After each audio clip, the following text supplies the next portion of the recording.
The Tan push south using flamethrower tanks had worked well, capturing a healthy amount of red land. Prime Minister Creed was beginning to rethink the alliance with the Reds, as they hadn't really helped obtain any victories since the successful convoy ambush months back. Plus, relations with them were always shaky. The Red leader still wasn't meeting with anyone, making it extremely difficult to perform diplomacy with him. Meanwhile, on the opposite side of the war, Tony and Hunter were ecstatic that the plan had worked. Both received medals of performance from McLear for their courageous and outstanding work. But work for the Tans was far from done. The Blues decided they wanted to launch an attack north against a large purple horde that was being backed up by the gray tanks. They wanted the Tans to provide the tank support, while the Blues provided battle strategies as well as infantry troopers. The Purple Army had been slowly moving south toward Tan lands, and this seemed as good a time as any for the Blues and Tans to stop them.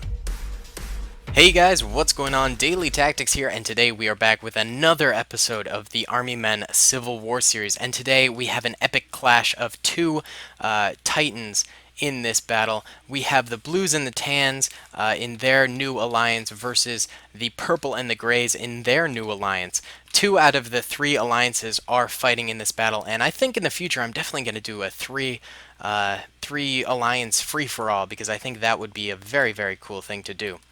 So either way, we have the Purples with the Grays. The Purples decided to bring their horde with them, and the Grays decided to provide tank support, trying to sort of play to their strengths, because the Purple strength is in numbers, and the Gray's strength is artillery, but this isn't really a great battle for artillery, I would argue, because they're both attacking. It's not like trying to bombard a defensive position, or it's not like trying to defend and bombard the attackers. It's a bit more mobile and difficult to use artillery, so they scrapped it in favor of tanks.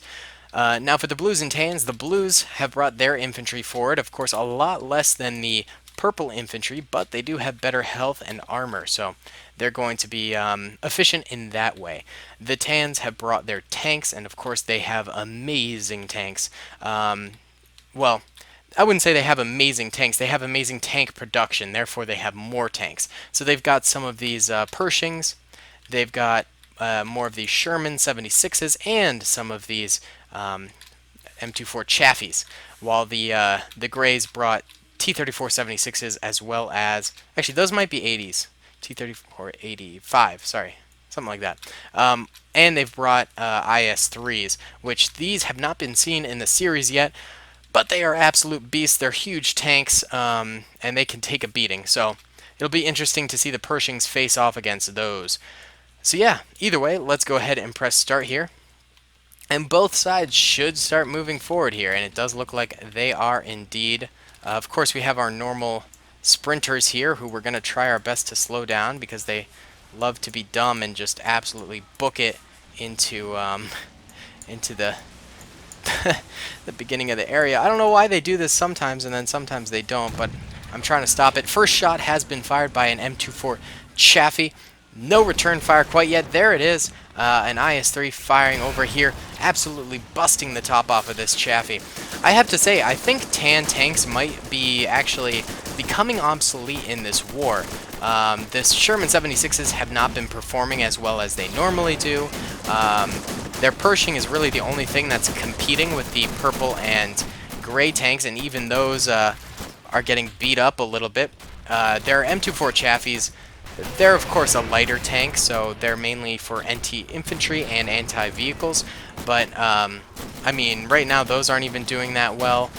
So I have to say, I think the Tans need to upgrade their armament a little bit, because their advantage is tanks, but you have to remember, it's not tank power, it's tank production. They're really, really good at producing many, many tanks at once.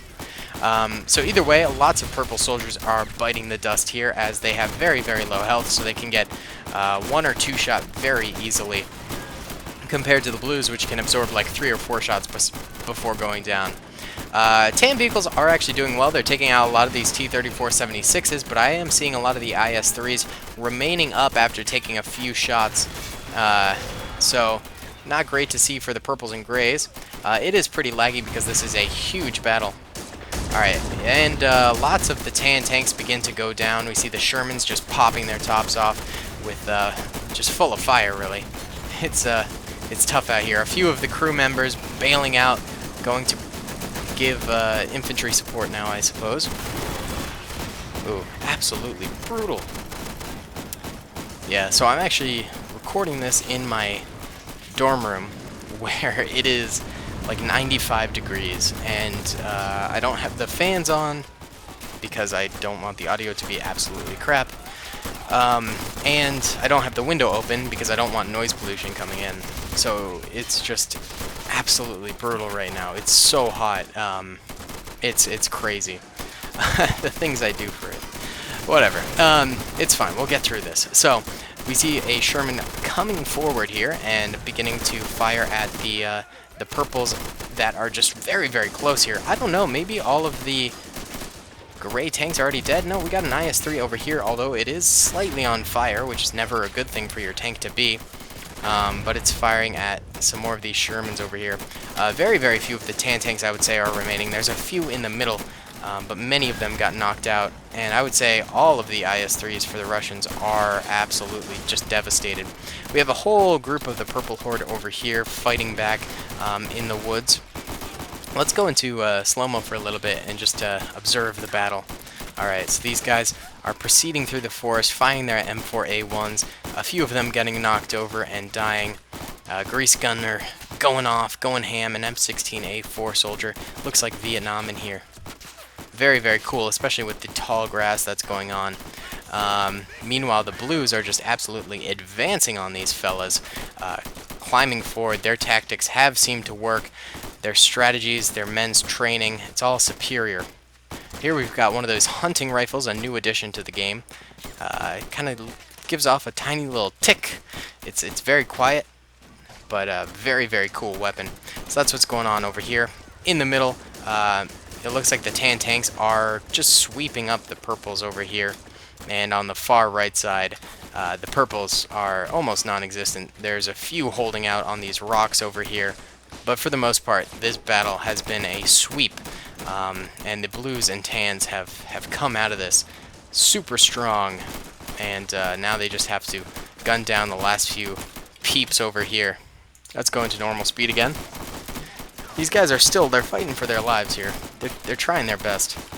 M4s are rattling off, hugging this wall for dear life, but they just get shot down almost immediately, as they do. This Grease Gunner stayed up for quite a while, though, and he is still rattling shots off at the enemy. Brave last stand from this guy. But I have a feeling he's going to go down in his next hit. They just can't seem to hit him. And he's healing, actually. What a lad. What a lad. Alright, and we got some more purples over here. This guy's got an MG42. He takes a shot to the shoulder and goes down. These guys behind this rock still haven't been discovered by the enemy, but they will very soon once they crest over. It looks like there is a bit of a resistance going on over here from the purples. And this guy over here is firing at the blues, maybe getting a few kills, dropping a couple dudes, but overall he goes down. Let's see. This Grease Gunner is still alive. God dang. And he's killed quite a few blues, but he goes down now.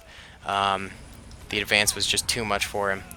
Alright, these three, maybe four guys? No, just three guys are probably all that's left of... Yeah, this is it.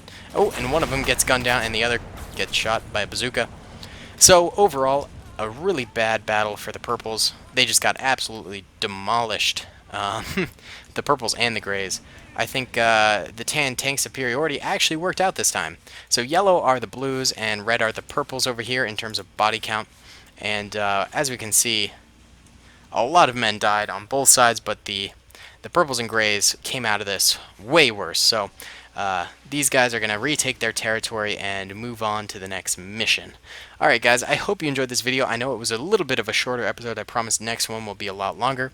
Comment and subscribe if you enjoyed, and I'll see you all in the next one. Peace. I hope you guys enjoyed that video. Be sure to click that subscribe button for more content, and hit the notification bell if you'd like to be alerted to whenever I live stream or upload. Thanks so much. I hope you guys enjoyed that video. Be sure to click that subscribe button for more content, and hit the notification bell if you'd like to be alerted to whenever I live stream or upload. Thanks so much. I hope you guys enjoyed that video. Be sure to click that subscribe button for more content, and hit the notification bell if you'd like to be alerted to whenever I live stream or upload. Thanks so much. I hope you guys enjoyed that video. Be sure to click that subscribe button for more content, and hit the notification bell if you'd like to be alerted to whenever I live stream or upload. Thanks so much.